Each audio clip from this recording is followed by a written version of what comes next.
আপনি নামাজ পড়তে গিয়ে যখন উযু করলেন, মুখটা ধুইলেন, হাতটা ধুইলেন, রাসূল বলেন যারা শীতের রাত্রিতে আর উযু করতে গিয়ে হাতটা সুন্দর করে ধুয়ে নেয়, কাল হাসরের দিন আল্লাহ এটাকে আর হাত রাখবে না, এটা নূর বানাই দিবে। যুগ জামানা পাল্টে দিতে চাই না অনেকজন, এক মানুষই আনতে পারে জাতির জাগরণ। এক মানুষই বিপদকালে বাঁচায় কাফেলায়, ক্ষুদ্র ডিঙি বাঁচায় জাহাজ অসীম দরিয়ায়। তোমাদের মধ্যে একটা যুবক যদি আজকে অমরের মতো দাঁড়িয়ে যায়, ইনশাআল্লাহ বাংলার মাটি আগামীকাল থেকে নাস্তিক্যবাদ দূর হয়ে যাবে ইনশাআল্লাহ। একটা টিকটকের ভিডিও বানানোর জন্য এরা যে কি করে, চিন্তা করতে হবে। কাপড় খুলে ল্যাংটা হয়ে নাচে একটা টিকটকের ভিডিও করার।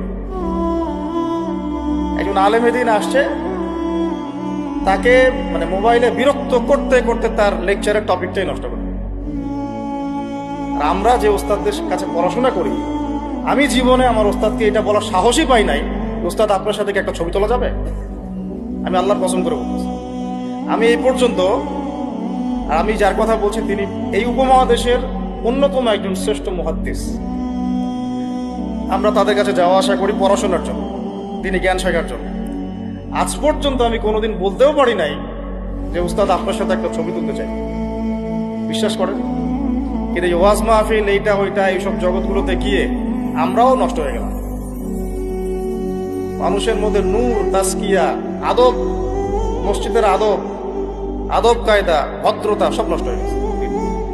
এবং এর অন্যতম একটা প্রধান কারণ মোবাইল ফোন। আজকের লেকচারের টপিক মোবাইল ফোন না, এই যে কথাগুলো বলতে বাধ্য হলো।